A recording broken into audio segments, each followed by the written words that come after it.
గత కొన్ని రోజులుగా పార్టీలో జరుగుతున్నటువంటి అంతర్గత విషయాలు, పార్టీ క్రమశిక్షణ ఉల్లంఘించిన వారిపై కఠిన చర్య తీసుకోవాలని చెప్పి మేమందరం కూడా కోరుతా ఉన్నాం. ఏకవచనం. ఎందుకంటే ఈ రాష్ట్రంలో 10 సంవత్సరాలు అనేక మంది కార్యకర్తలు వాళ్ళ కష్టార్జితం, వాళ్ళ రక్తాన్ని ధారపోసి రేవంత్ రెడ్డి గారి నాయకత్వంలో ఇవాళ కాంగ్రెస్ పార్టీ అధికారంలో తీసుకుని వచ్చినారు. పోలీస్ కేసులు, వాళ్ళ ఆస్తులు పోగొట్టుకున్నారు, వాళ్ళ ప్రాణాలు పోగొట్టుకున్న అనేక మంది కార్యకర్తలు ఇవాళ ఈ రాష్ట్రంలో కాంగ్రెస్ పార్టీని ఆ రోజు అధికారంలో తేవడానికి రేవంత్ రెడ్డి గారు పడ్డటువంటి కష్టం మీకు తెలుసు, నాకు తెలుసు, మా అందరికీ తెలుసు. వారి నాయకత్వంలో కాంగ్రెస్ పార్టీ సోనియా గాంధీ, రాహుల్ గాంధీ గారి యొక్క ఆశీస్సులతోటి ఈ రాష్ట్రంలో కాంగ్రెస్ పార్టీ అధికారంలోకి వచ్చింది. అధికారంలోకి వచ్చినటువంటి కాంగ్రెస్ పార్టీ ప్రభుత్వం చేపడుతున్నటువంటి సంక్షేమ కార్యక్రమాలు, అభివృద్ధి కార్యక్రమాల్ని ఆయన ఉన్నటువంటి క్యాబినెట్లో ఉన్నటువంటి మంత్రి వారి యొక్క కుటుంబ సభ్యులు మాట్లాడుతూ తీరుని గ్రామీణ స్థాయి కార్యకర్తలు కూడా అసహించుకునే విధంగా ఇవాళ మేమందరం కూడా దాన్ని పూర్తిగా ఖండిస్తూ ఉన్నాం. కాంగ్రెస్ అధిష్టానానికి మేము ఒకటే కోరుతా ఉన్నాం, మనం అందరం కూడా పార్టీ బతినే అందరం బతుకుతాం. పార్టీ నష్టం జరిగితే ముఖ్యమంత్రి గారిని బలపరచాలనే ప్రతిపక్షాల కుట్రను వీళ్ళు అమలు చేస్తూనే ఉన్నారు. వీరు అమలు చేసేటువంటి కుట్ర ఇది చాలామందికి అర్థం అవుతుంది. తెలంగాణ ప్రజలు కూడా అర్థం చేసుకుంటున్నారు. మీరు ఆయుధాలు వాళ్ళ చేతికి ఇవ్వడం అంటేనే మీరు మాట్లాడే విధానం, ప్రభుత్వాన్ని మీరు విమర్శించే విధానం, ముఖ్యమంత్రి రేవంత్ రెడ్డి గారిని బలహీనపరచాలన్నటువంటి కుట్రను, ప్రతిపక్షాల ఆలోచనల్ని మీరు అమలు చేస్తున్న తీరును మేము తీవ్రంగా ఖండిస్తున్నాం. దాన్ని తెలంగాణ రాష్ట్ర ప్రజలు కూడా అర్థం చేసుకుంటున్నారు. అదేవిధంగా తెలంగాణ రాష్ట్రంలో ప్రతి కాంగ్రెస్ పార్టీ కార్యకర్త కూడా అర్థం చేసుకుంటున్నారు. ఎవ్వరు మాట్లాడినా ఇంతకుముందే మాట్లాడుతున్నారు, చిన్నారెడ్డి గారు మాట్లాడినా, ఇంకో రాజగోపాల్ రెడ్డి గారు మాట్లాడినా, బాలు నాయక్ మాట్లాడినా, క్రమశిక్షణ ఉల్లంఘించి కాంగ్రెస్ పార్టీ ప్రభుత్వాన్ని బలహీనపరిచేటువంటి కార్యక్రమాలు ఎవరు చేసినా, ముఖ్యమంత్రి గారిని బలహీనపరిచే, ముఖ్యమంత్రికి కాంగ్రెస్ పార్టీ ప్రభుత్వాన్ని బలహీనపరిచే పని ఎవరు చేసినా వారిపైన కఠినమైనటువంటి చర్య తీసుకోవాలని చెప్పేసి మేము అధిష్టానాన్ని కోరుతా ఉన్నాం. ఎందుకంటే కాంగ్రెస్ పార్టీ ప్రభుత్వం ఇవాళ ప్రజల సంక్షేమం, ప్రజలు ఇవాళ సంతోషంగా ఉన్నారు ముఖ్యమంత్రి గారు రేవంత్ గారి పట్ల. వీళ్ళందరూ మీరు ఎన్ని కుప్పగత్తులు వేసినా, మీరు ఎన్ని చేసినా ఈ రాష్ట్రంలో తిరిగి మళ్ళీ కాంగ్రెస్ పార్టీకి అధికారంలో రావడం ఖాయం.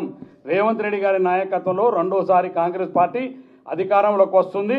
వారి నాయకత్వంలో కాంగ్రెస్ పార్టీ ప్రభుత్వం ఏర్పడుతుంది. మీరు ఎన్ని కుట్రలు ఇందులో ఉండి చేసినా, వారి ఆలోచనలు మీరు అమలు చేసినా, కానీ తెలంగాణ ప్రజలు, తెలంగాణ కాంగ్రెస్ పార్టీ కార్యకర్తలు మళ్ళీ రేవంత్ రెడ్డి గారి నాయకత్వాన్ని బలపరిస్తే ముందుకెళ్తున్నారు. అందుకనే క్రమశిక్షణ చర్యకు లోబడి మొన్న పిసిసి అధ్యక్షులు గారిని కానీ, మేము అదేవిధంగా ఏఐసిసి ఇన్ఛార్జి మీనాక్షి మేడం గారికి కానీ, రాహుల్ గాంధీ, సోనియా గాంధీ, మల్లికార్జున ఖర్గే గారిని కోరుతా ఉన్నాం. కాంగ్రెస్ పార్టీ క్రమశిక్షణ ఉల్లంఘించి మాట్లాడిన వాటి క్రమశిక్షణ చర్య తీసుకోండి. సోకాసిన వాటితోటి వదిలిపెట్టకండి. ఎందుకంటే వీరందరూ కూడా ఏ వారో బలహీనపరచలేరు, ప్రభుత్వాన్ని బలహీనపరుస్తున్నారు, కాంగ్రెస్ పార్టీని బలహీనపరుస్తున్నారు, మా అందరి భవిష్యత్తును బలహీనపరుస్తున్నారు, తెలంగాణ ప్రజల ఆశలను బలహీనపరుస్తున్నారు. కాబట్టి వారిపైన కఠినమైన చర్యలు తీసుకోవాలి. అది ఎవరైనా కావచ్చు, కులంతో సంబంధం లేదు, హోదాతోటి సంబంధం లేదు. ఎవరు కాంగ్రెస్ పార్టీ కార్యకర్తకు ఎవరైతే కాంగ్రెస్ పార్టీని బలహీనపరచాలనేటువంటి మాట్లాడితే వారిపైన కఠిన చర్యలు తీసుకోవాలని మా అందరి డిమాండ్. అందులో భాగంగానే మేము ఒకటే కోరుతా ఉన్నాం, ఏదైతే మీరు కాంగ్రెస్ పార్టీ మాట్లాడదలుచుకుంటే మీరు ముఖ్యమంత్రి గారితో విధంగా మాట్లాడండి, మీరు లోపల ఇంట్లో మాట్లాడుకోండి, మీ సమస్యలు ఉంటాయి. లేదు, కాంగ్రెస్ పార్టీ అధిష్టానం రాహుల్ గాంధీ గారు ఉన్నారు, సోనియా గాంధీ గారు ఉన్నారు, ప్రియాంక గాంధీ గారు, మా అధ్యక్షులు ఖర్గే గారు ఉన్నారు, వారి దగ్గర పోయి మాట్లాడండి మీరు ఏమన్నా విషయాలు. కానీ మీరు పత్రిక ప్రకారంగా ప్రభుత్వం పైన, ముఖ్యమంత్రి గారి పైన మీరు మాట్లాడే విధానం ప్రతిపక్షాలు ఆయుధాలుగా మార్చి ఇవాళ కాంగ్రెస్ ప్రభుత్వాన్ని బలహీనపరిచే విధంగా చేస్తున్నట్టు విధానం సరైన విధానం కాదు. మీరు అనుకోవచ్చు ఆ టైం వరకు సోషల్ మీడియాలో, ఆ టైం వరకు పత్రికలు పెద్దగా రాగానే ఇవాళ మేము చాలా పెద్దవాళ్ళం అయిపోతున్నాం అనుకుంటారు. కానీ మిమ్మల్ని చూసి కింద గ్రామీణ స్థాయిలో చూస్తున్నాం, గ్రామాల్లో కార్యకర్తలు, ప్రజలు అసహించుకుంటున్నారు మీ యొక్క స్థాయిని చూసి. సొంత పార్టీలో ఉండి మనం కూర్చుంటే ఈ నీడనిచ్చే చెట్టు నరుకుంటే దుర్మార్గమైన సంస్కృతి, అది మంచి విధానం కాదు. ఏ నాయకుడైనా కావచ్చు, ఏ పార్టీలో కావచ్చు, రేపు మేము మాట్లాడినా ఇంకెవరు మాట్లాడినా ఎవరు మాట్లాడినా ఎంత పెద్ద నాయకుడు మాట్లాడినా మీకు సమస్య ఉంటే అధిష్టానం చెప్పండి, కానీ పార్టీని నష్టపరిచేటువంటి మేము ఉన్నటువంటి శాసనసభ్యులం అందరినీ ఇక్కడ మేము అందుబాటులో ఉన్న వాళ్ళు మాత్రమే ఇవాళ ఇక్కడ చేరుకున్నాం. మేము ఉన్నటువంటి శాసనసభ్యులు మా అందరి భవిష్యత్తు, తెలంగాణ రాష్ట్ర ప్రజల యొక్క భవిష్యత్తు, కాంగ్రెస్ పార్టీ భవిష్యత్తు రేవంత్ రెడ్డి గారి నాయకత్వంలో మాత్రమే బలపడుతుంది, ఈ ప్రభుత్వం ఉంటుంది. కాబట్టి వారిని బలహీనపరిచే, కాంగ్రెస్ పార్టీ బలహీనపరిచే ఏ నాయకుడైనా వారిపైన కట్టి ఉన్నాను.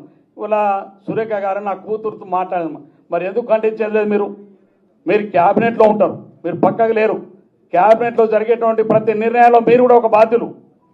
అటువంటి ప్రభుత్వ నిర్ణయాల మీద మాట్లాడినప్పుడు మీ కూతురు, మీ కుటుంబంలో మీరు క్యాబినెట్ పదవులు, ఇందులో ఎవరు అర్హత లేనోళ్ళు, అందరికీ అవకాశం ఉండి అందరూ అర్హత కలిగిన అయినా ప్రభుత్వం పార్టీ నిర్ణయించి మిమ్మల్ని క్యాబినెట్లో తీసుకున్నారు. కొంతమంది తీసుకున్నటువంటి వాళ్ళకి మిగతా మరి ప్రభుత్వాన్ని కాపాడవలసిన బాధ్యత ఇది.